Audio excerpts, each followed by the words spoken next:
Welcome back to Sissy Maya. Make sure to subscribe to our channel to never miss an update. Additionally, consider subscribing to my Patreon to get access to these features, and much more. Velar perched upon his throne, surveying his realm as the supreme entity of the universe. Having vanquished all who dared oppose him, life had grown dull since his victory over Satan. "Summon an advisor," immediately he bellowed. A man hurried forth, addressing him with deference. "How may I assist you, Supreme Being?" the man inquired. "Tell me how to alleviate this boredom," Velar demanded. "As you possess omnipotence, why not fashion a worthy adversary?" the advisor suggested.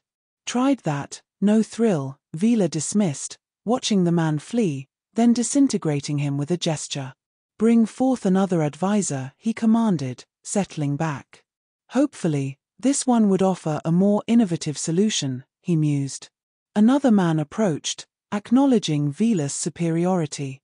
"I have an idea," he began cautiously. "Earth, a realm under your control, offers ample opportunity for amusement. You could revel in tormenting its inhabitants." Velar's grin widened. "Yes, I relish the notion. It has been too long since I toyed with mortals." With a gesture, Velar opened a portal, and the advisor, relieved to escape unscathed, watched as Velar vanished through it. Emerging from the portal within a shopping mall in an alternate dimension, Velar remained concealed from sight, sound, and sensation. Aware of his imposing stature and reptilian appearance, he sought to avoid drawing attention. Observing the bustling crowd of monkey people below, he plotted his first victim.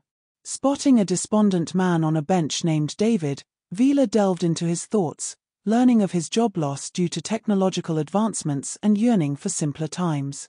Shifting his presence to be visible only to David, Velar granted his wish with a booming declaration, rendering David unconscious. Upon awakening, David struggled to comprehend his situation. Bound and gagged, he found himself lying across a horse, surrounded by armored figures. His attempts to protest were stifled by the gag, and as he wriggled in his restraints, he inadvertently attracted the attention of the rider, who mistook him for a woman and made inappropriate advances. Disgusted and confused, David recoiled at the misunderstanding of his gender and the unwelcome contact. David observed another horse approaching, carrying a figure clad in knightly armor. His mind struggled to process the surreal scene unfolding before him. As his awareness sharpened, he noticed blonde hair cascading from his head and realized it was his own. Shockingly, he also discerned breasts on his chest and found himself attired in a dress. The knight addressed him as Mary, referring to him as a bride, sending David into a panic-induced hyperventilation before succumbing to unconsciousness. Upon regaining consciousness, David found himself confined within a chamber with stone walls, surrounded by conversing women. Still bound and now stripped of his clothing, he watched helplessly as they approached, intent on further disrobing him. Despite his struggles, a warning silenced his protests as they completed the task, revealing his feminized physique. Compliance was reluctantly agreed upon as they removed his gag, only for David to be confronted by the soft, feminine sound of his own voice, triggering another wave of panic and subsequent loss of consciousness. Upon awakening again, David found himself submerged in a tub, being attended to by several women. Their casual observation of his tendency to faint as Mary only heightened his confusion and desperation as he sought answers about his whereabouts, his voice betraying his inner turmoil. "You are now in the royal castle, Mary," one of the women informed him as they continued their preparations for his impending marriage to the prince. "By tomorrow, you will officially be Princess Mary." "I refuse to be a princess, damn it. I'm a man," David protested vehemently, only to be met with a mocking glance at his crotch. "Well, if you're a man, I doubt the prince will even notice," remarked one of the women, provoking giggles from the group. Instructed to leave the tub, David discovered his limbs were no longer bound. Desperate to escape, he struggled against the women, but their combined strength overwhelmed him in his weakened state. Their calls for assistance brought 2 guards into the room. With determination, the older woman ordered, "Secure her wrists to the girdle rack." It seems she won't cooperate. Despite David's futile attempts to resist, the women easily subdued him, fastening his wrists with leather straps to a bar suspended by a chain. As the straps bit into his skin, David cried out in protest, only to have a gag forced into his mouth and secured tightly in place. "You were instructed to behave like a good girl. Until you learn to keep quiet, we'll have to silence you," the older woman declared, locking the gag in position. David found himself in an unprecedented state of vulnerability, standing nude on his tiptoes with wrists tethered to a bar suspended above him. Observing the women's actions, he realized with growing dread that they were affixing a chastity belt around his waist, followed by panties adorned with frills and lace-trimmed boots. A tight slip was pulled over him, extending to his ankles, its constriction justified by the older woman's explanation of fear that he might attempt escape.